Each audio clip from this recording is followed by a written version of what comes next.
Que de fato nós possamos consagrar o nosso ser ao Senhor, amém? Que essa seja uma noite que você consiga se abrir, possa se abrir de fato completamente para o Senhor, para que Ele possa fazer na minha e na sua história aquilo que está proposto no mundo espiritual para ser derramado nas nossas vidas, amém? Eu quero convidar você no nome de Jesus Cristo a abrir sua Bíblia comigo em Lucas, capítulo de número 10. Glória a Deus. Lucas, capítulo de número 10. Confesso que teve alguém no domingo que falou que estava tremendo. Quem era? Era o Tony? Acho que era. Eu também tô, viu, cara? Gente, eu nunca vi. A gente faz isso mais de 20 anos. E toda vez que a gente vai fazer novamente, a carne estremece, cara.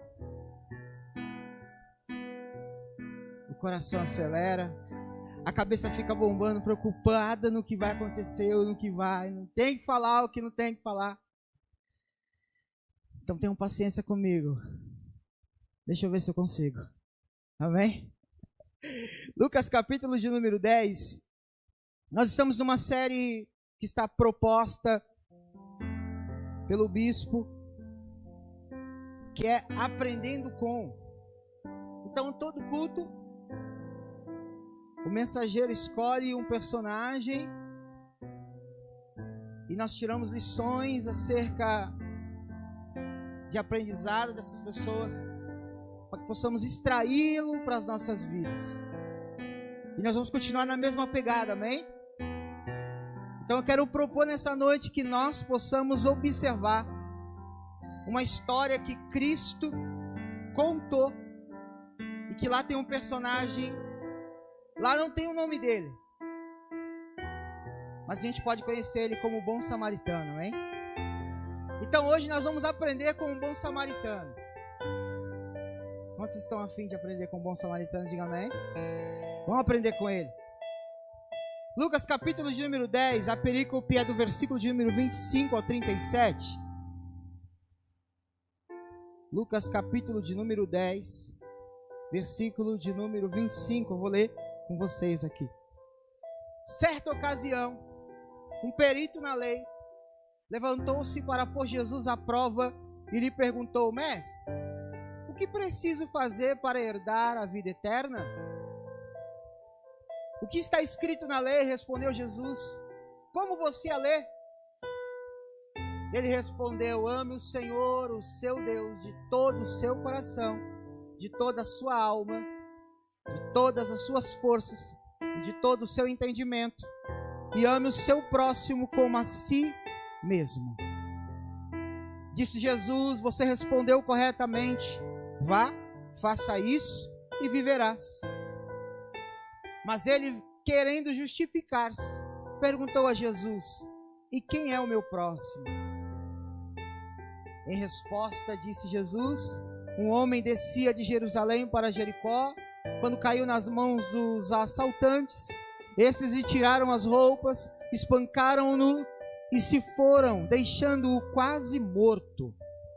Aconteceu estar a descer, ou a descendo pela mesma estrada, um sacerdote, quando viu o homem, passou pelo outro lado.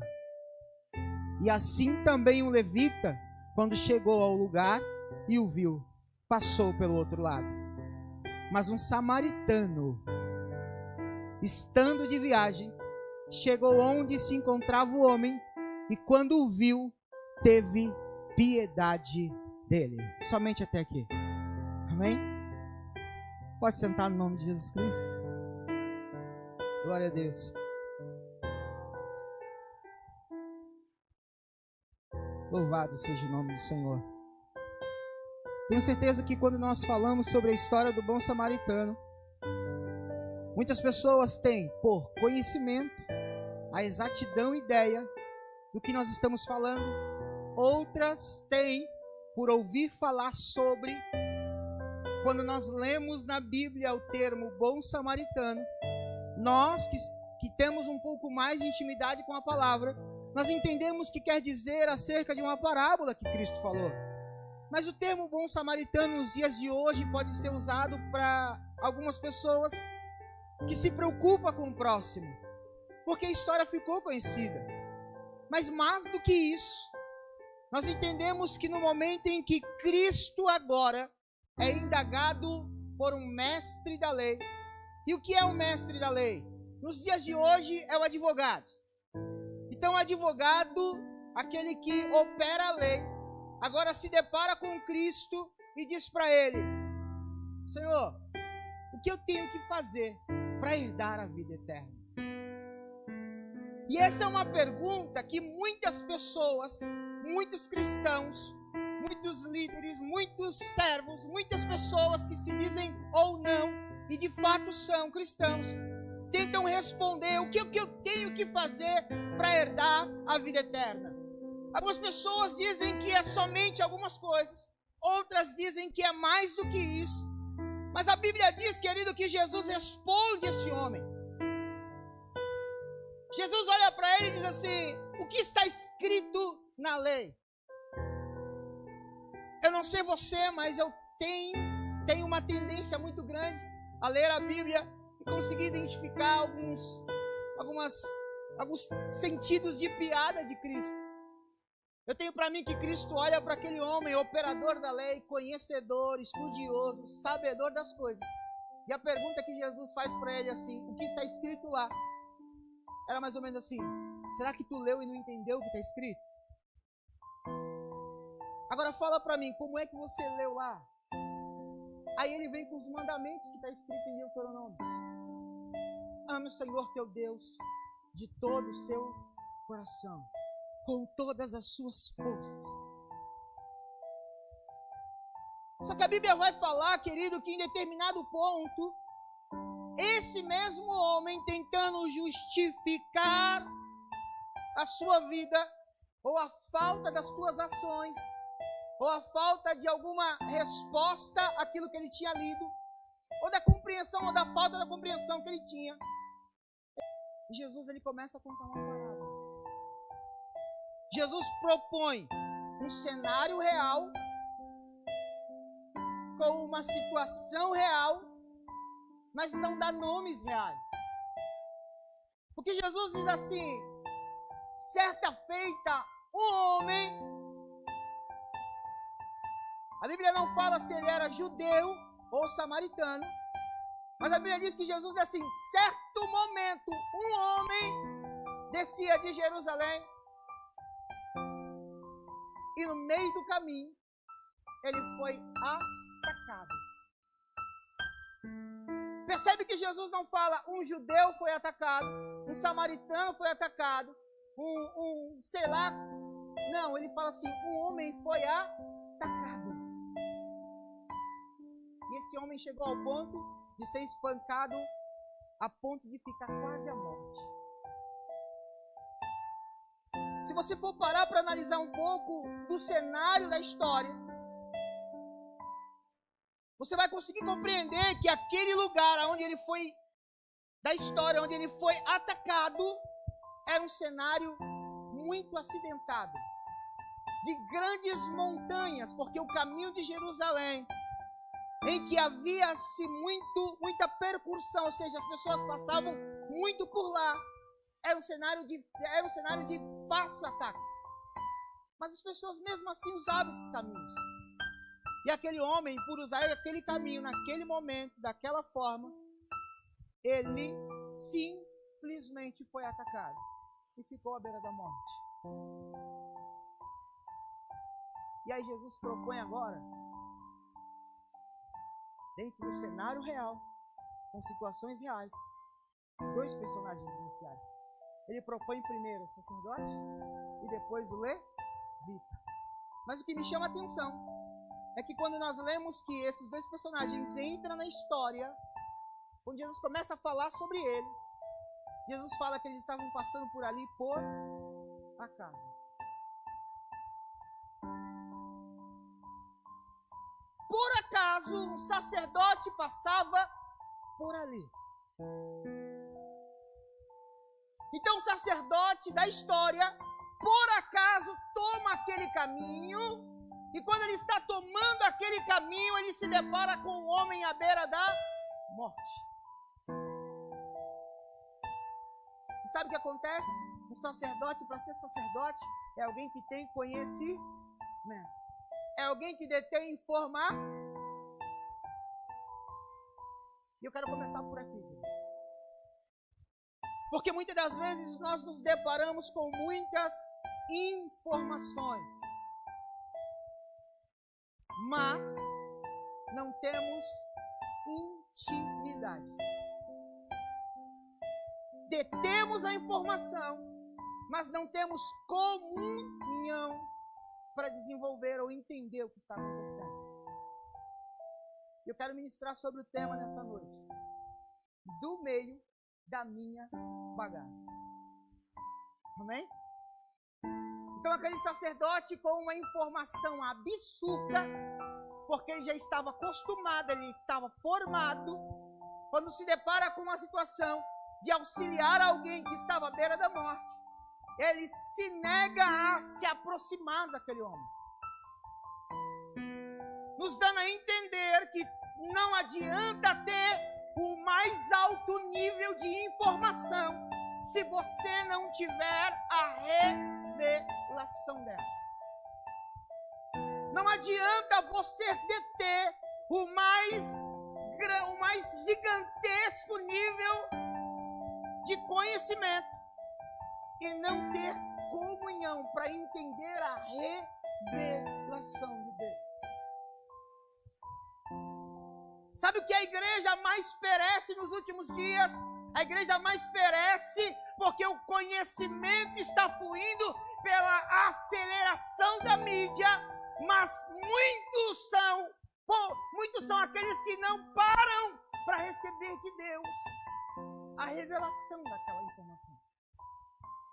E aqui estava o sacerdote, com a informação de que ele deveria auxiliar o próximo, mas mesmo tendo a informação, se negando a fazer. Sabe qual era o cenário do levita? Era o mesmo. Também por acaso... Ô, irmão, deixa eu te falar uma coisa, perguntar uma coisa. Existe por acaso na vida do crente? Existe por acaso? Aqueles dois camaradas estão passando por um caminho por acaso. Existe acaso? Não. Existe direcionamento de Deus. E sabe o que me chama a atenção? Por acaso eles estavam passando, mas eles não conseguiram perceber, ter sensibilidade de entender o que era preciso ser feito. Sabe o que acontece? Muitas das vezes Deus nos coloca em cenários que nos falta sensibilidade para entender o que Deus quer da gente. Em contrapartida, o que nós mais temos é informação. Se você parar 10 minutos no Instagram e a sua busca não ter nada a ver com qualquer outro conteúdo senão cristão, você vai ter informações absurdas durante 10 minutos. E, de fato, se você parar para entender, existem grandes revelações. Então a informação existe. O que nos falta é sensibilidade.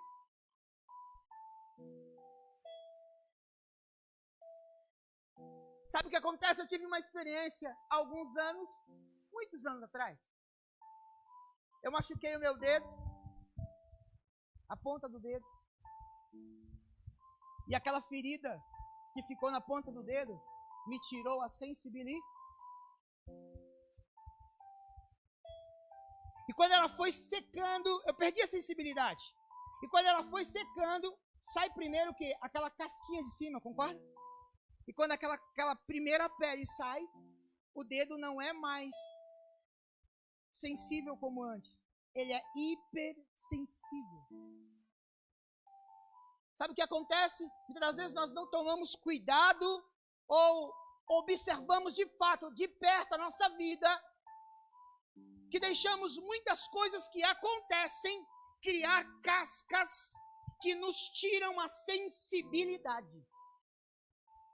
E não importa qual é o nível de informação que nós carregamos ou qual é o tamanho da nossa bagagem. Se nós não nos voltarmos à sensibilidade espiritual, Cristo sempre vai propor um cenário onde Ele quer nos usar e nós não vamos estar prontos a perceber o que Ele quer. Agora observa, Jesus está falando com os judeus, trocando uma ideia, respondendo uma pergunta, falando de uma história. E agora, Jesus vai contar que depois do sacerdote e do levita, passa um homem, e ele era samaritano. Perceba que Cristo está falando de uma história de um herói para judeus, e o herói da história é um samaritano. Quebrou a banca aqui, irmão. Quebrou a banca aqui, porque Jesus está falando para um judeu que um samaritano não é o que ele pensa. Jesus está olhando para os judeus e dizendo, um samaritano pode ser usado e movido e movimentado se ele der a atenção devida. E sabe o que acontece? Na história, a Bíblia fala que aquele samaritano, quando enxerga o homem, e aqui nós começamos as lições. Primeira, ele se aproxima do homem. Sabe o que eu entendo, querido? Que aquele samaritano não teve preocupação nenhuma se aquele homem era judeu, samaritano, ou seja lá o que for. A atitude que ele teve é que quando ele observou alguém precisando, ele se aproximou daquele que precisava. Me dando uma lição de que eu não posso perder a sensibilidade de enxergar aquele a quem precisa de mim. E posso te falar uma coisa? Às vezes nós deixamos a sensibilidade passar fazendo coisas para Deus. Porque tem um meio de fugir de Deus. É fazendo coisas para Deus, irmão. Nós nos ocupamos tanto fazendo coisas para Deus que deixamos de realmente entender por sensibilidade o que Ele quer da gente. Mas aquele homem, ele vem e se aproxima. Primeiro ato, ele se aproxima. Nós precisamos entender que aquele que precisa está esperando as nossas aproximações. As pessoas estão esperando que nós nos aproximemos dela. Ele se aproximou. E sabe qual que foi a segunda atitude? Descer da montaria. Percebe que mesmo em um jumento, quem está em cima dele fica mais alto de quem está deitado no chão. Qual foi a atitude dele? Ele se aproxima e desce do jumento, ou da sua montaria. Ei, às vezes nós vamos ter que fazer como Cristo sempre faz, que é descer a nossa altura para socorrer quem precisa. Muitas das vezes, se nós não tomarmos cuidado, se nós não pararmos para nos atentar ao que acontece ao nosso redor, nós andamos em alturas e deixamos de enxergar quem está caído no chão.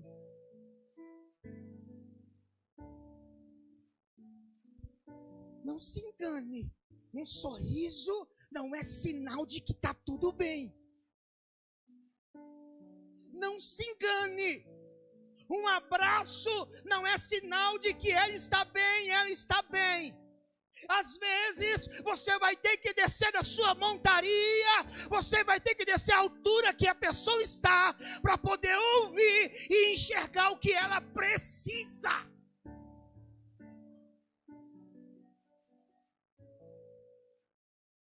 Vai ter que enxergar. E não vai conseguir enxergar da altura que você estiver. Então, às vezes, a gente tem que pisar no freio. Pisar no freio também é estratégico, irmão.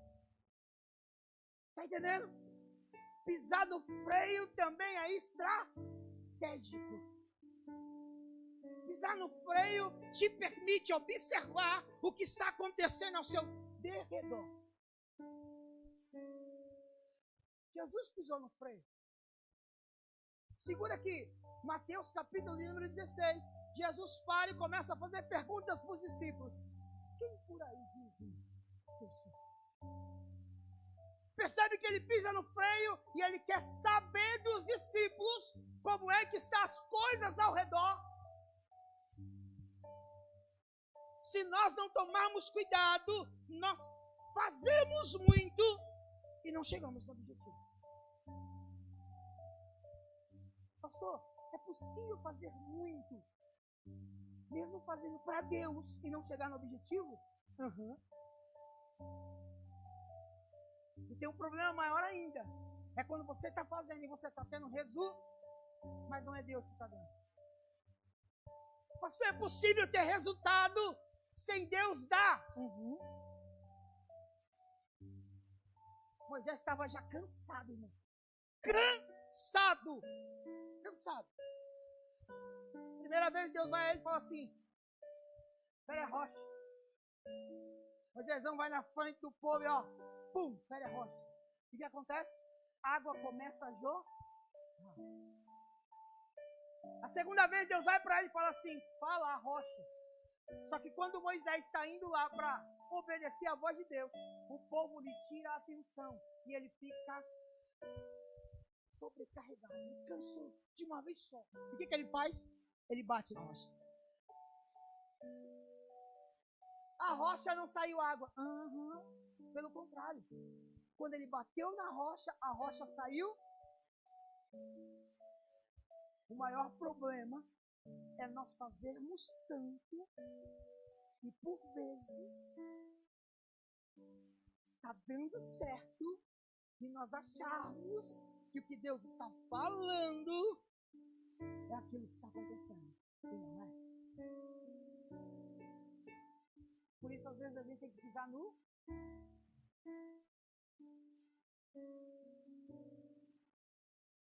Ele desceu e foi observar o que ele precisava. Quando ele entendeu o que ele podia fazer, nós vamos para a terceira lição. Ele vai cuidar dos seus ferimentos, ele vai enfaixar. Ele vai cuidar do problema que aquele homem tinha.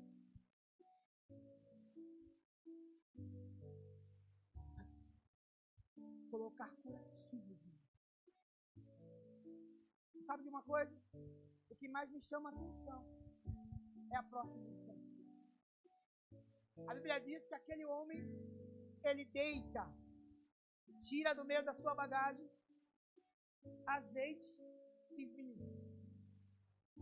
Isso aqui é muito louco. À medida que ele está cuidando do homem lá no chão, ele tira da sua bagagem azeite e vinho. Azeite fala de cura. Vinho fala de alegria. Mas sabe o que mais me chama a atenção? É que aquele homem tinha no meio da bagagem dele cura e alegria.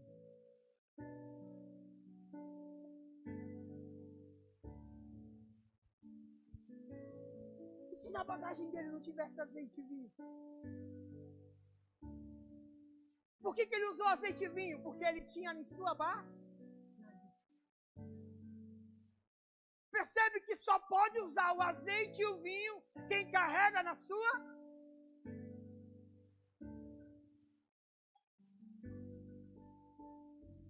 Ninguém vai conseguir transmitir cura se não carregar na bagagem a cura. No final da história vai ser 2 feridos. Por quê? Porque na hora que é revelada o problema, ele não tem um remédio dentro da sua bagagem. acabei de falar, Mateus capítulo 16, do verso 16 ao verso 19. Jesus está falando com eles. Em determinado momento, Jesus pergunta para Pedro. E Pedro diz: Senhor, tu és o Filho de Deus. Tu és o grandão que desceu lá de cima e veio para nos salvar. Aí Jesus vira para ele e fala assim: pois bem, não foi carne nem sangue que te revelou isso. Essa revelação que te deu foi o meu Pai. Por isso hoje você está recebendo as chaves do céu. Você está recebendo as chaves do... Agora no livro de Atos, capítulo 3, Pedro não está entrando em direção ao templo. E o mendigo está na porta fazendo o quê? Quem dá uma? Aí Pedrão olha para ele e fala assim: olha para nós. O filhão olhou para ele e disse assim: eu não tenho ouro, eu não tenho prata, mas o que eu tenho dentro da minha bagagem.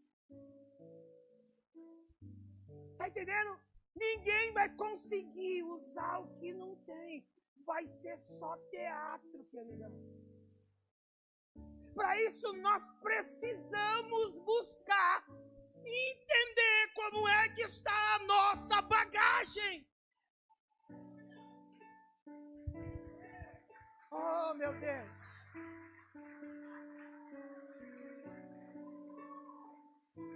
Sabe o que acontece? Muitas das vezes nós não entendemos, nós não fazemos o checklist do que nós temos na bagagem. E vamos seguindo viagem rumo à terra prometida como igreja. E amanhã quem cai no chão é alguém que estava ao meu lado. Mas eu não carrego comigo azeite e nem vinho. Como vou socorrer ele? Sabe, eu não curto muito aí essa coisa não. Porque eu fui muito puxado a orelha. Mas olha pro seu irmão aí e diga para ele assim: ó, vai que eu tô morrendo. Tu sabe o que tu tem na bagagem? Porque eu preciso de você.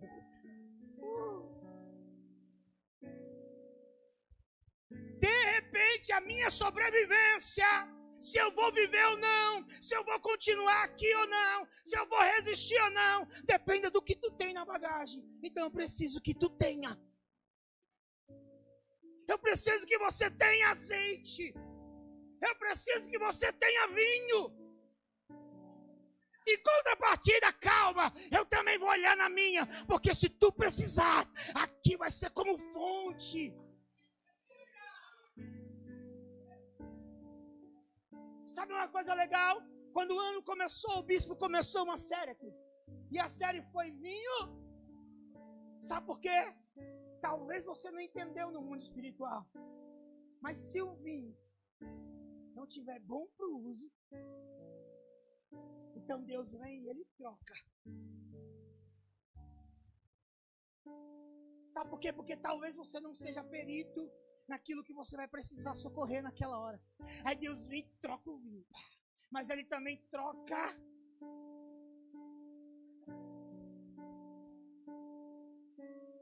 Ele vai trocar o recipiente. Por quê? Porque o vinho novo vai começar a trazer propriedades novas. Está entendendo por que precisa de um renovo? Está entendendo por que Cristo, Ele precisa que nós carregamos conosco os elementos necessários? Pastor, como é que a gente carrega isso? É sendo responsável. É só isso, pastor? Não. Porque nunca teve a ver com o que nós fazemos. Presta atenção nisso aqui. Nunca teve a ver com o que nós fazemos. Porque podemos fazer qualquer coisa sem amar o que nós estamos fazendo. Qualquer coisa.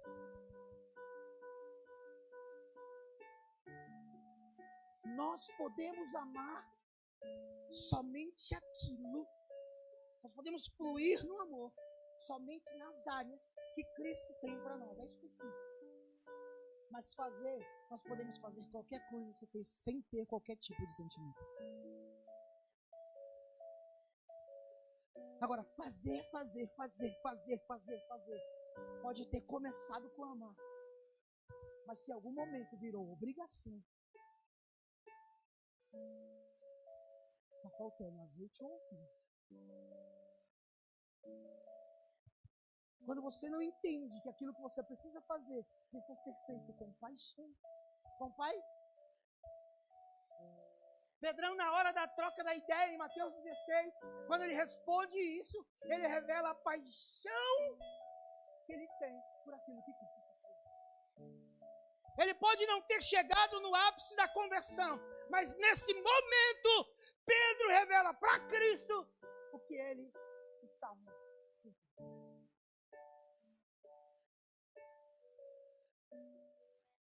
Sabe de uma coisa? O que Deus mais busca em nós é viver uma comunhão. Porque ouvir uma mensagem, você ouve.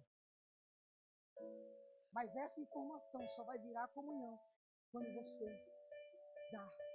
doar, entregar tempo para o dono da mensagem.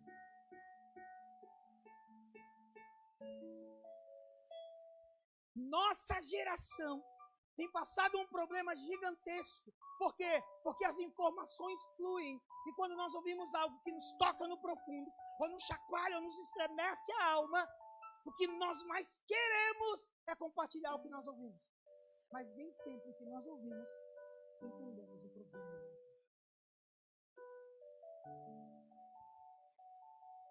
Ai, meu Deus. Pastor, e como muda essas coisas? Você precisa buscar um lugar de comunhão. Eu falo sobre o lugar secreto. Cara, como eu falo sobre esse lugar? O lugar secreto é o lugar de oração aonde a comunhão ela é estabelecida em Cristo. Agora, este lugar é pouco habitado. Muitos são aqueles que querem repetir como eco o que se ouve. Mas poucos são aqueles que querem entrar pela porta do secreto e doar tempo lá dentro. Para sair de lá de dentro com uma revelação extraída. Percebe isso?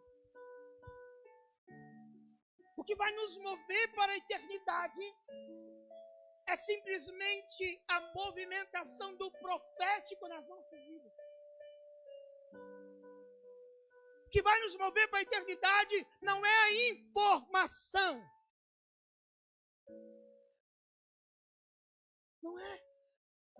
Mas o que vai nos mover para a eternidade é a manifestação no campo profético. E quando nós vivemos isso? Quando nós entendemos o que nós carregamos dentro da nossa barca.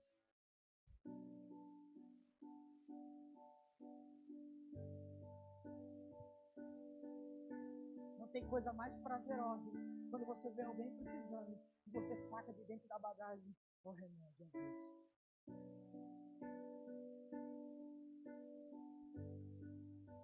Tá entendendo?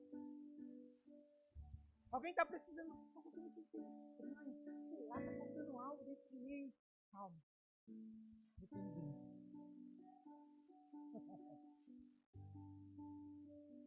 Você vai transmitindo, dividindo aquilo que você carrega. Mas para isso eu preciso compreender o que eu carrego dentro da minha. Tem pessoas que carregam uma bagagem pesadíssima. E quando ele abre para analisar, é só porcaria. É só equívoco. É só o que não presta. É só o que está fazendo ele atrasar naquilo que ele tem para fazer. Por isso eu tenho um convite para vocês, irmãos. É analisar o que tem dentro da sua bagagem.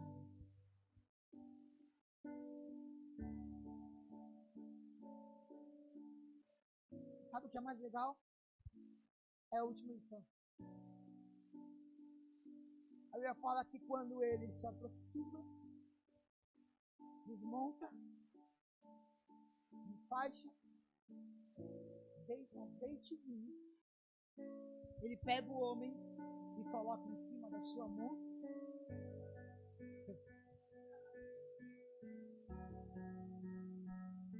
Sabe o que ele faz, irmão?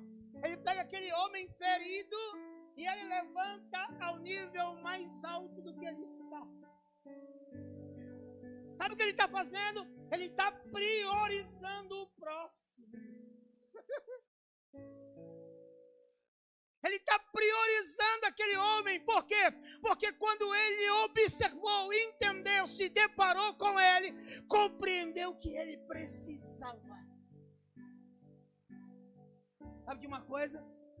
Às vezes a correria das nossas vidas nos torna, e não é porque somos, nos torna egoístas. Porque muitas das vezes deixamos de priorizar a Deus. E não é quem está longe, não. Começa de quem está perto. Deixamos de priorizar quem está do nosso.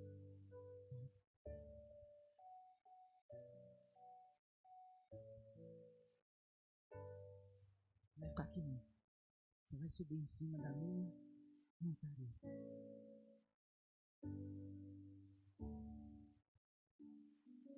Jesus não fala sobre um diálogo nessa parábola. Mas eu quero conjecturar, gente. Criar coisas. Aquele homem, talvez, sendo colocado em cima da montaria, dizia consigo: eles me levaram tudo. Eu não tenho como retribuir. Eu não tenho como pagar o que ele está fazendo comigo. E aquele homem pega a sua montaria e direciona aquele homem até um lugar onde ele estava para ser tratado.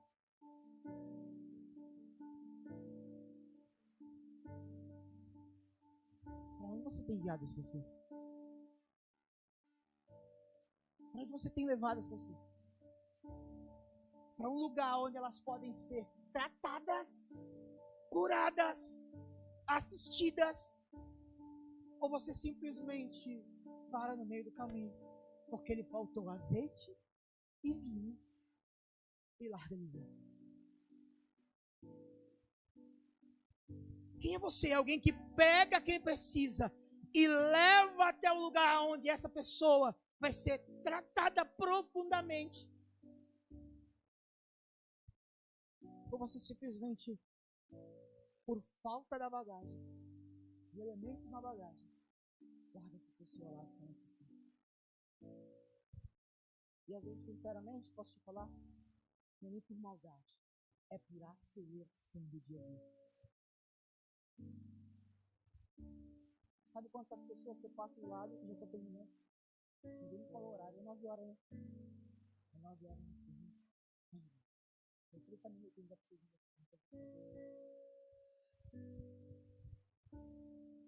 Muitas das vezes nós passamos, e a quantidade das pessoas que nós passamos do lado, que muitas das vezes precisa da nossa atenção, de fato. Olhar no olho e falar: você está bem? Olhar no olho mesmo e falar: você está bem? Está precisando de alguma coisa? Posso te ajudar? E com a mesma liberdade olhar para ele e falar assim: cara, você tem um tempo para mim? Eu estou precisando da sua ajuda.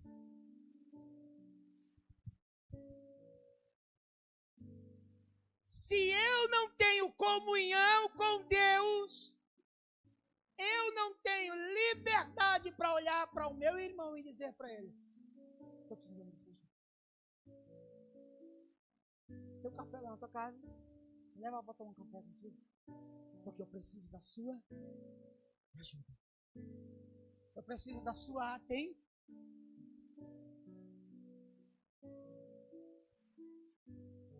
Isso é reino. Isso é ser igreja. Reino não é sobre pessoas iguais compartilhando uma visão. Reino é sobre pessoas diferentes compartilhando o mesmo objetivo.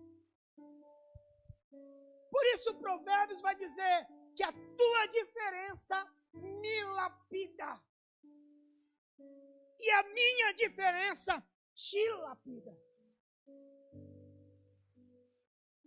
Por isso que muitas das vezes nós precisamos parar, usar no freio e fazer um checklist na nossa bagagem. Será que o azeite ainda está aqui? Pensou se ele tivesse perdido o azeite no meio do caminho, irmão?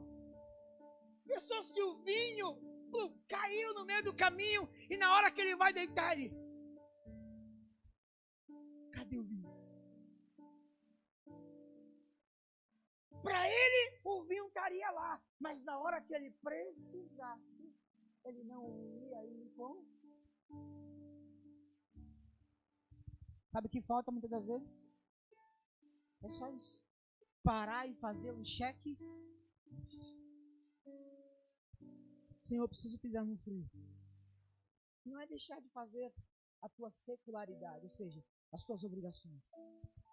É encontrar durante, no meio ou em algum tempo determinado, um período que você precise sentar e falar: Senhor, vem cá, eu tenho que fazer um checklist na minha bagagem. Fala para mim o que está faltando em mim.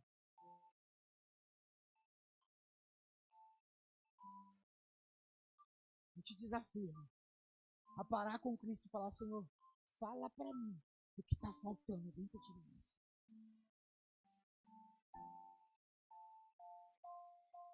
Eu preciso ser sensível. Eu preciso entender. Eu preciso compreender. Eu preciso perceber o que o Senhor quer que eu perceba. Não posso ser indiferente. Eu não posso ser indiferente. Quando nós olhamos para tudo isso, eu encerro por aqui. Nós percebemos que Cristo tem um senso de humor incrível, irmão. Eu nunca vi um senso de humor igual ao de Cristo. Cristo tem um humor absurdo. Porque quando ele está contando a história, coloca o herói, contando a história para um judeu, coloca o herói como um samaritano. Está falando para alguém que opera a lei, que ele leu certo, mas entendeu errado. Percebe o choque? Por quê? Porque ler certo não é sinônimo de ter a revelação. E por vezes nós vamos entrar ou ter que entrar em alguns lugares espirituais para manifestar de fato esse reino de Deus. Eu quero que você, no nome de Jesus Cristo, fique de pé. Vamos agradecer ao Senhor nessa noite. Eu não sei se tem mais alguma coisa. Minha primeira vez. Estou nervoso. Ainda que esteja aqui, ó, participando do culto. Estou nervoso. Oh, Yeshua. Tu és soberano, Pai.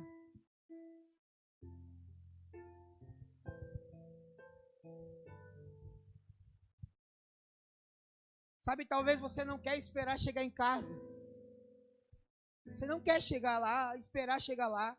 Você não quer perder a oportunidade de parar e fazer esse checklist. De entender o que você carrega. Você quer fazer agora. Que legal que você quer fazer agora. Com isso eu quero te convidar, se você quiser fazer esse checklist agora, a se dobrar diante do altar. E algumas pessoas, líderes, pastores, vão estar te ajudando a chegar lá. Sabe, querido, muitas vezes a gente não consegue chegar lá. E não é feio pedir para alguém te ajudar a chegar lá. Feio é você sentar em cima desse orgulho e não conseguir sentir o que o teu irmão do teu lado está sentindo. Isso é feio. Feio é ver o Tony aqui, ó. Esse cara fica vibrando por mim. Ele tem dentro dele. Sei lá, irmão, sai do teu lugar, pega no braço dele e fala: cara, o que tu tem ali? Pede para Deus mandar para mim também. Eu quero te convidar. Você que quer fazer esse checklist agora, sai do seu lugar. Vem até a frente. Os pastores vão estar orando por você, te auxiliando a entender de fato como está a tua bagagem. Que às vezes você acha que tem, mas você perdeu. Porque faz tempo que você não abre a bagagem. Tu és tudo que Oh, eu Deus. mais quero. Talvez esse O meu fôlego seja o caminho para você mergulhar mais fundo. Em teus braços Oh, é Senhor. o meu lugar. Em nome de Estou Jesus.